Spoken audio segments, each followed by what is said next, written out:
কলেজের main building এর 4 তলার ছাদের উপরে একাধিক স্মার্ট রুম, স্মার্ট ক্লাসরুমের পাশাপাশি দুটি বেডরুমও রয়েছে।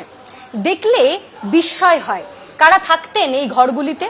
দেখা যাচ্ছে বিলাসবহুল আতিশয্যে সাজানো এই ঘর। একদিকে শীতাতপ নিয়ন্ত্রিত, রয়েছে এয়ার কন্ডিশনার মেশিন এবং তারই সঙ্গে দামি চেয়ার, টেবিল, খাট, খাটে গদি এবং তারই সঙ্গে আলমারি। বাথরুম দেখলেও একদম চক্ষু চড়ক গাছ হওয়ার জোগাড়। বাথরুমে একাধিক অত্যাধুনিক ব্যবস্থার টয়লেট্রিজ এবং দেখা যাচ্ছে যে আলমারি থেকে শুরু করে খাট, বিছানা সবকিছুর বন্দোবস্ত রয়েছে। শুধুমাত্র একটি ঘর নয়, তার পাশে আরও একটি ঘর। সেই ঘরেও দেখা যাচ্ছে এসি থেকে শুরু করে মডারেটেড মানে অর্থাৎ কাস্টমাইজড ওয়ালপেপার দেওয়া, দরজা অত্যাধুনিক এবং তার সঙ্গে আলমারি সহ খাট, বিছানা প্রত্যেকটা জিনিস। এখানকার যারা স্থানীয় তারা অভিযোগ করছিলেন যে পরিচালনা সমিতির যিনি রয়েছেন দেবাশিস বন্দ্যোপাধ্যায়, তারই মূলত এই ঘরগুলি। তারপরে অভিযোগের ভিত্তিতে কলেজ কর্তৃপক্ষের উপরে চাপ সৃষ্টি করলে তারা যখন এই ঘরগুলো খুলে দিলেন তখন দেখা যাচ্ছে সত্যি দুটি বেডরুম এই স্মার্ট ক্লাসরুমের পাশাপাশি রয়েছে। কারা ব্যবহার করতেন এই রুমগুলি? এটা দেবাশিস ব্যানার্জি এবং শিবাশিস ব্যানার্জি দুজনে ব্যবহার করতো এই রুমটাকে। কারা? তারা এই কলেজের যে গভর্নিং বডিতে রয়েছে, ছিলেন, এখন আর নেই তারা। শিবাশিস ব্যানার্জি গেস্ট লেকচারার ছিল, উনি ওনার ছেলে হন, উনি লয়ের গেস্ট লেকচারার ছিলেন, বাট ওনারা বাপ বেটা মিলে পুরো কলেজটাকে এইভাবে চালাতেন। ছাদের উপরে বেডরুম বানিয়েছে। হ্যাঁ, ছাদের উপর দুটো বেডরুম বানিয়েছে, নিজেদের কাজে ইউজ হতো।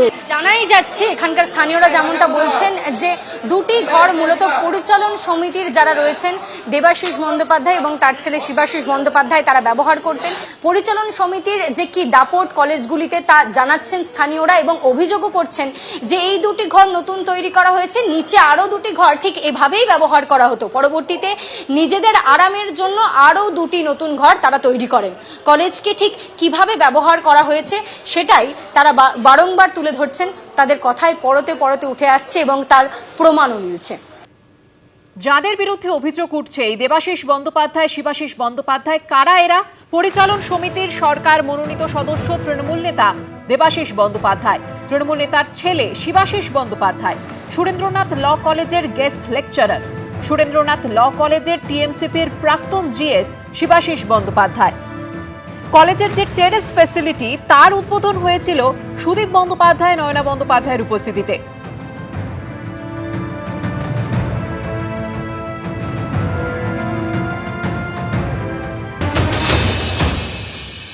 তিনটে কলেজ মিলে আমরা ব্যবহার করি। সুরেন্দ্রনাথ ল কলেজ মর্নিংটায় ব্যবহার করে, সুরেন্দ্রনাথ কলেজ দিনের বেলা ব্যবহার হয় এবং সুরেন্দ্রনাথ ইভিনিং কলেজ বিকেলবেলা ব্যবহার হয়। এই তিনটে কলেজে গত 2011 সালের পর থেকেই হচ্ছে গভর্নমেন্ট নমিনি হিসাবে বা গভর্নমেন্টের পক্ষ থেকে রিপ্রেজেন্টেটিভ হিসাবে দেবাশিস ব্যানার্জি এখানে যোগাযোগে ছিলেন। আর কি ইলেকশনের পর থেকে ওনার সাথে উনি আসেননি কলেজে, ওনার সাথে কোনো যোগাযোগ নেই। আজকের যে ঘটনাটা ঘটেছে সেটা আমি অবশ্যই ছিলাম না, আমি হচ্ছে 6টা সাড়ে 6টার পরে টিভি মিডিয়াতে দেখার পরে কলেজে এসেছি।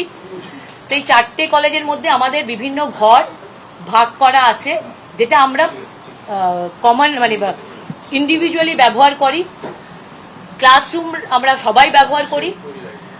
তো সেটা আমাদের কমন আন্ডারস্ট্যান্ডিংয়ে, যেহেতু একটা বিল্ডিংয়ে 4খানা কলেজ চলছে, অ্যাডমিনিস্ট্রেটিভ পারপাসে, অফিসিয়াল পারপাসে বা ছাত্র সংসদের যারা এখন তো ছাত্র সংসদ দীর্ঘদিন ধরে নেই, তো ব্যবহার করা হয়। তো এই রুমগুলো নিয়ে আজকে ঘটনা ঘটেছে। ঘটনা জানার পরে আমাদের ইভিনিং কলেজের প্রিন্সিপাল এবং সুরেন্দ্রনাথ কলেজের প্রিন্সিপাল স্যার গিয়েছিলেন।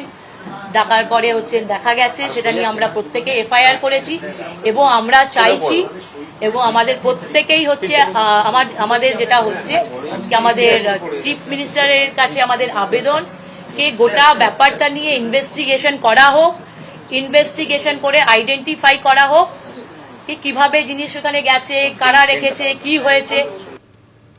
কলেজের মধ্যে বেডরুমের কি প্রয়োজন, এই প্রশ্ন যেমন একদিকে উঠতে শুরু করেছে, তেমনি এই প্রশ্ন উঠতে শুরু করেছে যে এই কারি কারি টাকা এলো কোথা থেকে, যে টাকা উইপোকা ধরে গিয়েছে, এই বিপুল পরিমাণ 100 এবং 500 টাকার নোট পাওয়া গিয়েছে দুটি ট্রলিতে, এই টাকা কে বা করা এই সুরেন্দ্রনাথ কলেজে নিয়ে এসে রাখতো, এই প্রশ্নও কিন্তু ইতিমধ্যে উঠতে শুরু করেছে।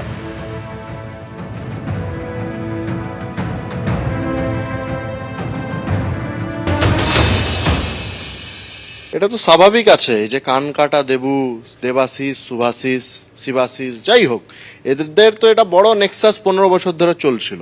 টাকা রাখা, তার মধ্যে টাকাতে উই ধরা, মানে মোটামুটি 5-6 বছরের পুরনো পাপ আছে। 5-6 বছর পুরনো পাপ এই এদের জামানাতেই হয়েছে। তৃণমূল কংগ্রেসের যে ইউনিয়ন রুম, তাতে ফেস্টের নামেতে টাকা তোলা, অ্যাডমিশনের নামে টাকা তোলা, তারপরেতে বিভিন্ন রিক্রুটমেন্টের নামেতে টাকা তোলা, এগুলোই চলছে। এতে সেই টাকাগুলো রেখে হয়তো ভুলেই গেছে তারা, যেখানেতে এত সংখ্যায় টাকা বা এত অ্যামাউন্টে টাকা রাখা আছে। ভুলে যখন গেছে তো স্বাভাবিক উই পোকা লেগে গেছে, কিন্তু ওদের তো আর টাকার অভাব নেই, সেই জন্য টাকা আনাগোনা চলতে থাকতো। এই দুটো ট্রলি হয়তো ভুলে গেছে। এবিপি আনন্দ, এগিয়ে থাকে, এগিয়ে রাখে।